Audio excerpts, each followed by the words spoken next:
Jeffrey, a lot of people know me as like Dab God, J Mag, J Rod, so I would smoke weed at first, and started drinking, and like taking pills, but the last thing that really hit me was the meth for sure, did coke and everything, but once you do meth, like there's nothing out there that compares to it, it like makes you feel like Superman. For sure the meth is what took the toll on me. I remember growing up, I'm like, nah, I would just smoke weed, and then I didn't want to drink, and then once you start drinking, it's like you feel good, you feel comfortable, and anything that's around you, and once you start being buzzed, you're like, oh, well, I'll go in this, I'll do this, and then after that, it's like straight downhill, because you don't want to drink unless you have a lifter. Once you drink, like tequila, like you get bloated with beer. So you're like, well, no, I don't want to drink beer. I want to drink whiskey. I'll drink tequila. Something that's going to get me bloated. So I honestly feel like alcohol is the gateway drug. Drinking for sure is what just skyrocketed everything. I kind of felt like I needed to go through this. Yeah. I love Lompoc. Lompoc is beautiful. I feel like Lompoc has a big heart. And I just kind of felt like I needed to go through something deep to understand a lot of people. I felt like it was going to be one of the biggest eye-openers in my life. I went to the Salvation Army. It was an at-home program or in-house programs. It was much needed. I didn't think I needed it. Like honestly, if it wasn't for my family and me getting in trouble, I would have never went.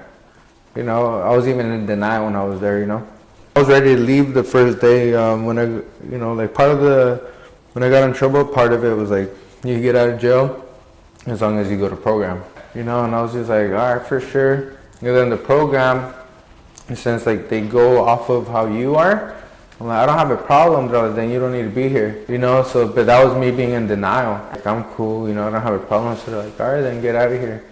But then that was like me playing the system and then, breaking the, kind of like the contract they have with the judge, what was it called, just like the terms. So if I would have left, I would have had like a warrant out just for nothing, so like it took a lot for me to actually like realize and calm down and be like, well, you know what, I do have a problem. What do you think that turning point was that made you realize you had a problem? Not seeing my son, my family, Yeah. It's heavy. But one of the biggest things I was grateful for was like, when I was in program, people would hit me up. Like, hey bro, like I'm happy that you're getting a hope. Absolutely. Like that shit's the soul. Yeah. Cause like I'm like, dang, I did have a problem.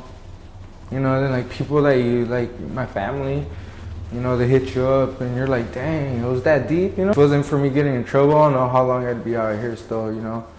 Like being caught in the mix. You seem like you have a good head on your shoulders and you really want help. Yeah. Without a doubt. The big support group. If you don't have people to support you, like, like those messages, like you still feel like you're nothing almost, It's good to have support. Not everybody does, Yeah, exactly. Your family just finally sat down with you and said, hey, you have a problem? Yeah, they've acknowledged it beforehand, but, just being hard-headed and then just living a lifestyle, just like from drinking whenever you want, doing whatever you want, it's hard to shake it off. Even if your parents or your brothers or your, some friends tell you, you're just like, dude, like, I'm living my life, dude. Mm-hmm. Like, just get off the mix. So honestly, like, I feel like the thing that actually took me out was being arrested. Oh, okay. Like getting put in the system, something that was like, it's like it extends your program, go to jail for a little bit, sit in a cell and just be like, dang, I can't eat what I want to eat. I can't see my family. But, just being away from my son, Yeah. But then, like, I didn't see him for like a month beforehand too, kind of, Okay. So that kind of took like a big toll. I'm like, dang, I'm like, you got it easy this time. I'm like, if I do something more like extravagant or something, I'll be away from him for a longer time, Yeah. What were some of the worst decisions you made on drugs? On drugs, honestly, probably just cutting the people that care about you off. Yeah. Staying in the sauce for a long time, just poisoning myself. Just confusing mental, it's a big mental thing, so I think that was the biggest mistake. You know, you start fighting your own thoughts. You know, being like, oh, I'm fine. I'll stop next week. Mm-hmm. You know, then that week turns to like 6 months. Came to a point where, like, you know, I never thought that'd happen. You know, start hearing voices. Like, say if I was next to you, I'd hear your voice, and I'm just like, what the freak, like. And you realize that wasn't normal. Yeah. Okay. You know, and then like I'm like, okay, well, this is just for right now. And then like you fight those voices, and the next day you're like, oh, be gone. And then it's gone, and then you feel normal. Then you know you do more, and then the voices come back. Yeah. So it's a trip, you know. I didn't expect that to happen to me. It wasn't like a dark voice that people think like it'll be like demonic or something. But how I said, like I would hear my mom's voice, my brother's voices. I'll be in my house and I'll hear my next door neighbor's voices. You know, or even people that live like 4 houses down. I would hear their voices in my, and then like it would be like, why are you hearing me? Why are you hearing me? And you feel like you have superpower. Now you're over here like, dang, how is this happening? You know, like, and you know, like I even asked people to pray for me and whatnot. You know, it was a trip. You know, I've even tried like going to like.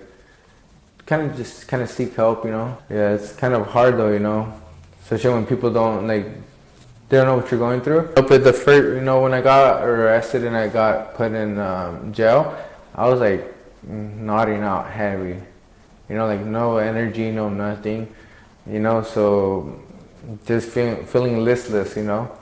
Other than that, I didn't go through like no shakes, no nothing. A lot of people go through some tough withdrawals. Yeah, I trip out, you know. I think one time I went through a little withdrawals on alcohol, drinking like a bottle every day. And then once I stopped, like I felt weird, you know. And once I drank my first beer, I was like, you know, being in jail, that's forced upon, you know. So just sleep it off or something. But at that spot when I was just like actually trying maybe to stop and whatnot, you know, I was feeling a little ill.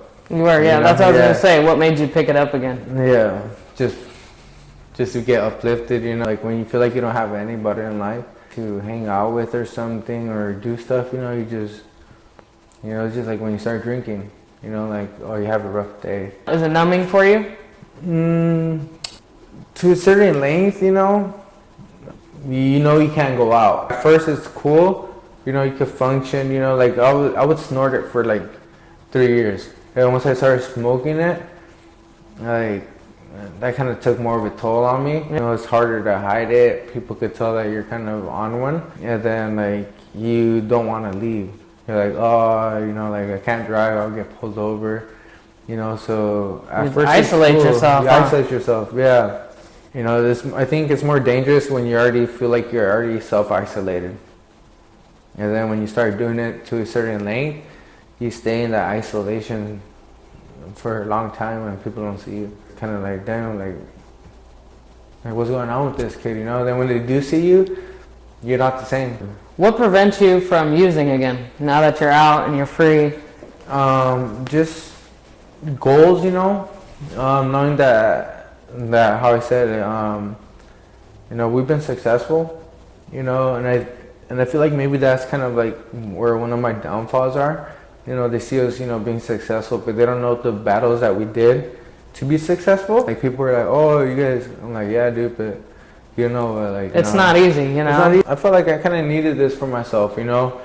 Like when I got out of jail, I won a program. I denied the program, but once you actually want to work with it, and you know, you learn a lot off of it, you know.